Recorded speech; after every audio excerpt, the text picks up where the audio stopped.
This is a story about my near-death experience. My near-death experience happened around 1997 or 1998, and I was going to the University of Kansas and in Lawrence, and it was after my first year as an undergraduate into my second year as an undergraduate.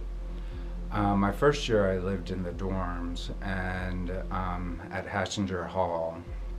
And then I moved out my second year into an area called the Student Ghetto. It was a rundown, dirty, like slummy place. They called it, the student ghetto for that reason, and it was run by a bunch of slumlords. Well, it was just right off the campus, so it was just like, a couple of steps away from being on the main campus of the university. And I had moved into this attic apartment, which was an apartment that was converted from a very, very old frat house that was probably built around the 1800s or something like that. So the slumlord had built this really strange apartment where I was living in an attic.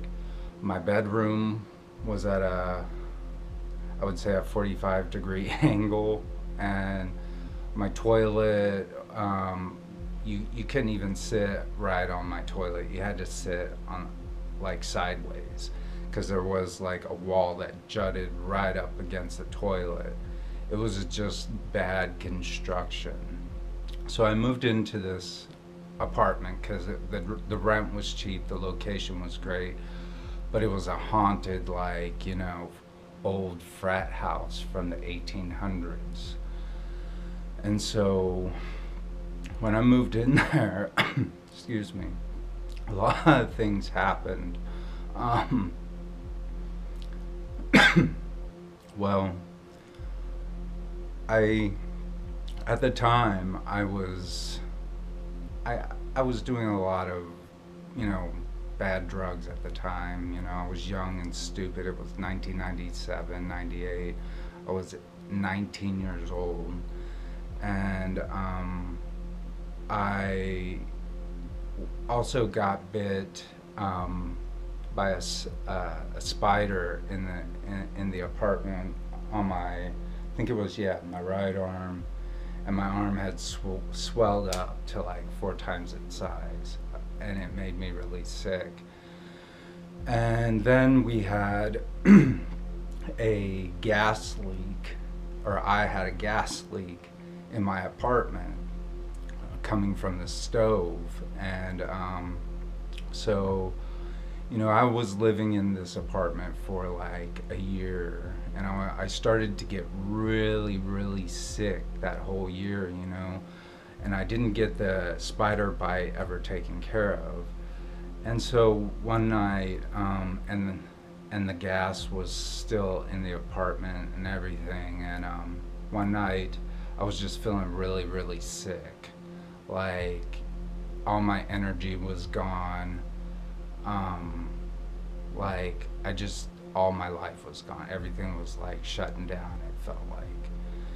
And so I walked into my 45-degree angle bedroom and laid on the futon that I had in there. And then all of a sudden, as I was going to sleep, everything stopped. Just everything. Like, all time, space, matter just stopped. And as it stopped, I felt myself kind of transported, out of my body into another realm. And in this realm, it was crystalline blue, just kind of like, when you see the icebergs in Antarctica, and they have that bluish tint. Everything was that blue and that crystalline, and there was this river that was going to a beautiful palace, kind of like Palace City. It wasn't even like it was a city, but it was like a palace, and it was being just everybody was moving around and floating around and going about, you know, what they were doing in this, like, you know, another realm. And as I watched, I started to walk beside the river towards the palace. And when I got to the palace,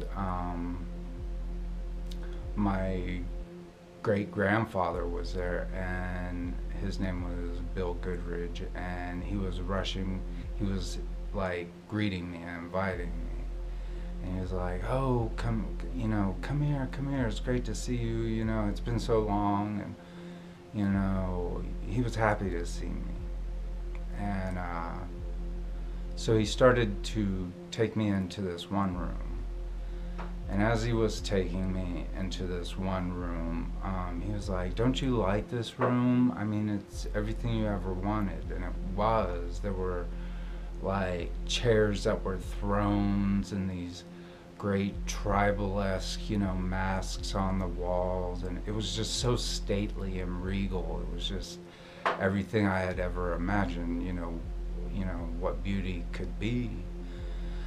And he was like, "Yeah, you know, we've been waiting for you, you know, and it's here and we're ready." And I was like, you know, where am I? What is this? And he's like, "It's heaven." And I was like, "Well, if I'm in heaven, I want to see God." And he was like, no, not yet. Just hang out in this room, you know, and just. But it was like a big.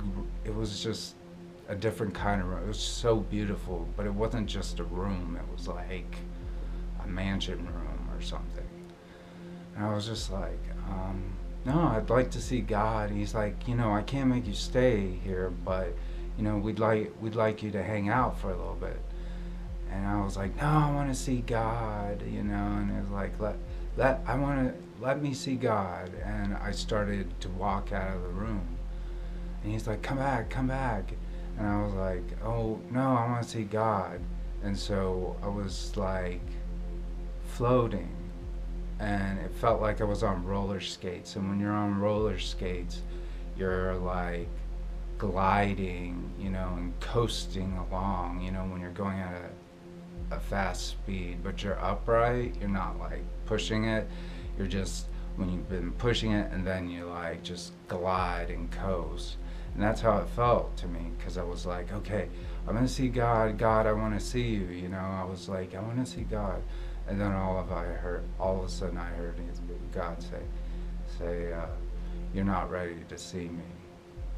And I was like, "Come on, God, let me see." And he was like, "No, you are not ready to see me. You're not ready to be here. You have to go back and do what you have to do."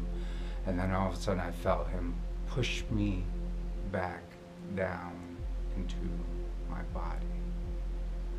And it was like an impact, like, just so tremendous, like, oh. And I felt myself go up. And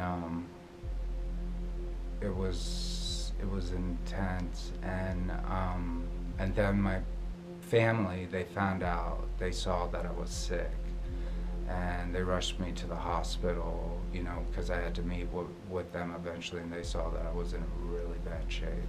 So they rushed me to Champus Hospital, and they did all this like intravenous work and antidotes or whatever, I don't know, but just to make sure I wasn't gonna die from the spider bite.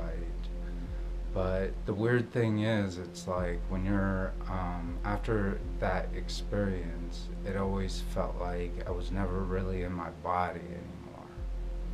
that my body was just kind of living out experiences, but my soul was up there still, and that I had a strong connection to God that way, or spirit, or Allah, or whatever you, Shangdi, whatever you want to call it. But I always felt like there was this kind of ethereal um, moment in my soul that has been transported.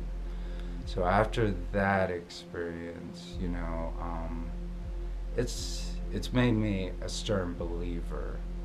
I don't do drugs anymore, and I don't, and I make sure my health is real good and everything, and I try to take care of myself now. But back then, when you're young, dumb, and full of cum, it doesn't matter. You think you're invincible. But I think after that experience, it taught me to straighten up, and that's what I did do. I straightened up, and I eventually did go on to get my BA at another university, at Kansas Wesleyan University, a different one. But after that experience, I've always felt like that I've had a deeper connection to the other side, that somehow I can communicate better with entities or ghosts or spirits or whatever, just the other side after that experience. Because I know that's what I felt. That's what happened to me. It didn't feel like a dream, although some could say it was a dream, but the prevailing thing about the whole experience is that God wants us to experience and share love. And I don't know if I'll ever get back up there, but I'm trying, and I'm trying my best. So, but I believe there's another side. And after that experience, it made me a firm believer. It's not verified by any doctor, but, during the time of the condition that I was in, doctors were pretty concerned that, that I needed serious care, and so my parents got me that serious care, and I'm very appreciative of that. So but that's what happened to me, and I feel, like I said, a connection to the other side as a result of it.